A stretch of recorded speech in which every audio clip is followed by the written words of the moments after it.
Bright field, bright of the woody nightshade.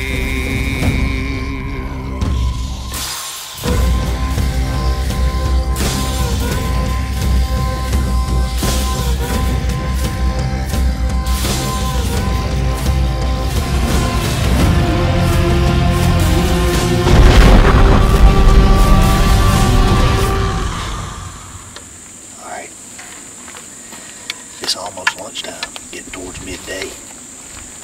We've just pulled up, stopped in the gravel road. This is a spot we located coyotes at last night. You've seen us do this 1,000 times. We're just going to locate, try to make them howl, then make them move, figure out what side of the road they're on, and see how we need to set up with the wind and all that kind of stuff. Gage is going to howl, do 2 or 3 lone howls, see if they'll answer that. If not, we'll do a group howl combining the MFK Edition Fox Pro with his howls and see if they'll answer a group howl. Let's do 2 or 3 lone howls.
Out to our left, slightly behind us.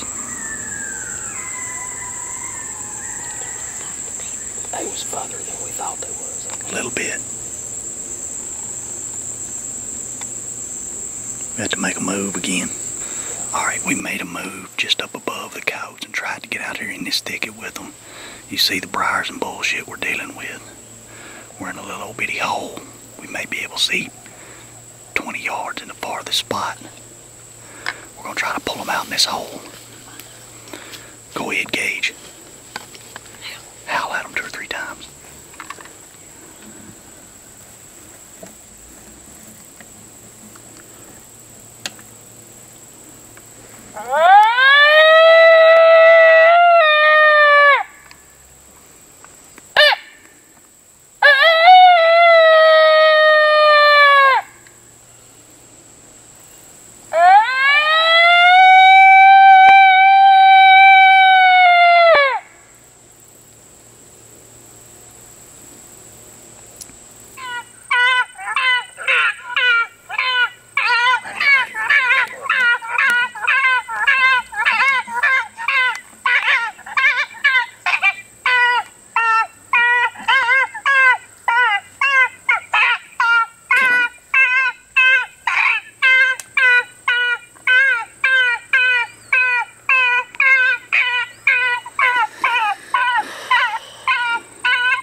big pretty sucker too.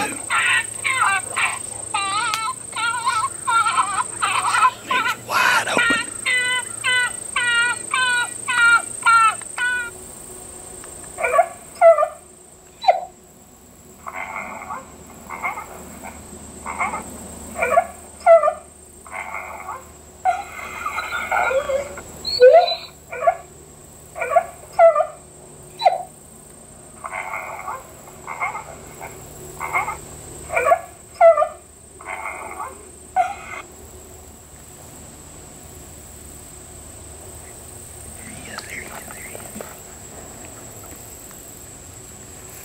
Be still.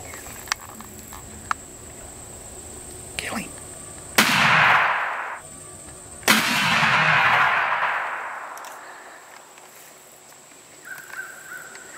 Yes, sir.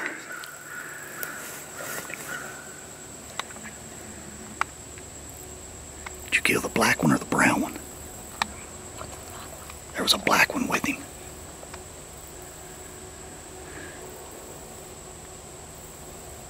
Shoot, yeah, we made it happen after all. Called that sucker up 3 times. Briars and bullshit. This is how you do it in the briars and bullshit. Ain't that right, Gage, man? What do you think?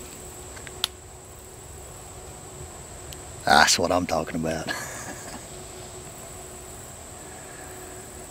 Ooh. Go over and get that thing, drag him up. First time right here, I just see a glimpse. Oh man, he was wide open for me. It's so thick in here. So thick in here. We'll drag that thing up and take a look at him. So there's 2 there. There was 2. He's got a black and brown tail. Maybe that's what I saw. Maybe you killed him. I just seen a lot of dark. I thought it was 2 coyotes because I seen the one's head was brown, then I seen black behind it, so it may have been, I may have just been looking at, I was just catching bits and pieces of them through that thicket. Grab him by his feet, Gage, and drag him over. Yeah, that first time he come in, I think he was 10, 15 yards right there. I could hear him trotting back and forth I mean, he kept going around, making about a half moon around this little bitty opening we got. Hey, you ain't got to worry about him. You shot him with them apex loads at about 15 yards. He ain't gonna do nothing. No.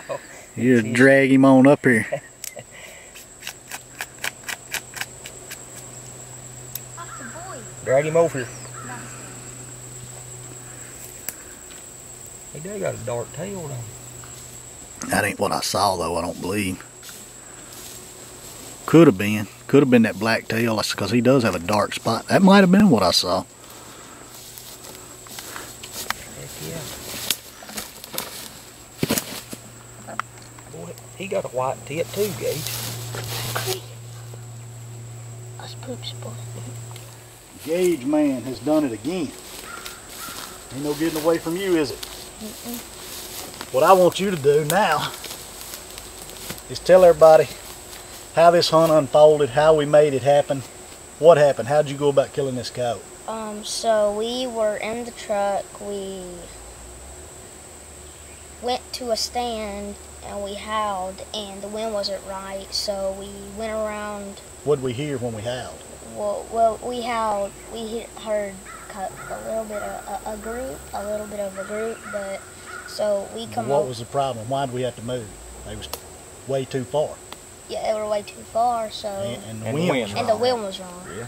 Right? So we walked a little yards and we come into this next step behind us, and when we did that, we howled and they were like up here, so Yeah, back here. we made a loop in the truck to get the wind right, come around on the other side of the block where we'd heard them howl so far away, walked in about where we thought they ought to be, sat down, howled again, and they answered us again, but they were even farther, right, in this thicket. Yeah. And so then what did we do? So we got up and there's a little opening right here. So we come out here and come out here and sat right here, howled, did a group howl with a Fox Pro, and heard some like a couple of yards behind us, and so we howled a couple times and did a new MFK sound, and then we sat for a minute, turned it off, sat for a minute, and just looked. We heard Tori say, "Coyote, coyote, coyote." So we looked, and we didn't see it the first time. He saw it, but he just disappeared. And so the second time, I didn't see it, but he did, and he couldn't shoot it because it was like back there and stuff.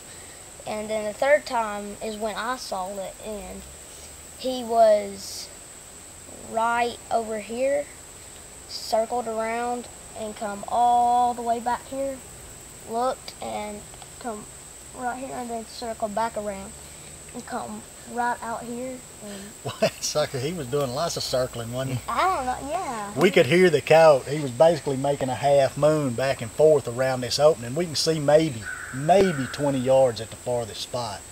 And eventually he comes back around and you hear him right here, and then what happened? And What's the then end? So he was right here, come out right here, and I was like, go, right here, right here. He was like, where? And I was like, about 6 or 8 yards, and so he come out, and literally like right here, and like we were sitting like right here, and literally he's right there, and so he comes out right there, and I'm like, I got him, and he's like, you want him? He's like, Tori's like, shoot him, and I was like, shot him, and 7 footsteps to the thing. 7 steps. Seven That's all it was.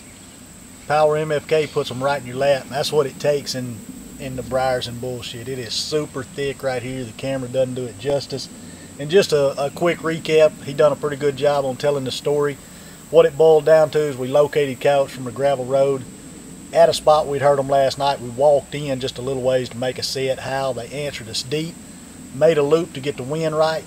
They were so far we wasn't exactly sure where they were at. Dropped in pretty close, howled again. Still had to make another little move, and of course they're out here in the thickest stuff they can find. We've got one hole that we're setting in right here. Howled at them a few times. Could hear them out here, but they wouldn't break the opening. So we went into, like he said, new sounds on MFK Fox Pro, and was calling the coyote up. Like he said, you know, the coyote come up 2 or 3, and I think it was more than one coyote, before it finally circled around, and this one come out right in our lap. And Gage, man, put the hurt on it with those Apex number 4s, and that's all she wrote.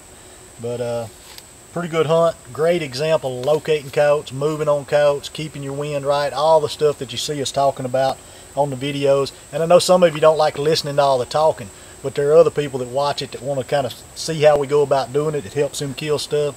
We like getting feedback from people that are successful doing it. So, you know, if you just want to watch the shooting, just watch the shooting. If you want to learn a little bit about it, watch the post-hunt commentary.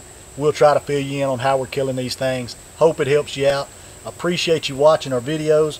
If you want to continue watching them, see all of them that we've got out there and all the new ones coming up, just subscribe to the channel. It's the one you're watching right now, MFK Game Calls on YouTube. And then to get any of the stuff, the Apex shells, all the sounds that we've talked about, of course the MFK diaphragms, just go to the website, mfkgamecalls.com. It is lunchtime. This is a midday coyote, vocal action midday. But when you hunt this long, stomp around as long as we've been stomping around, time to get some groceries. So that's where we're going to go. We will be back after them this afternoon. So y'all stay tuned. More killing to come. Got a pile in the truck. Going to throw one more on top of them. Good shooting, Gage. Yeah, buddy.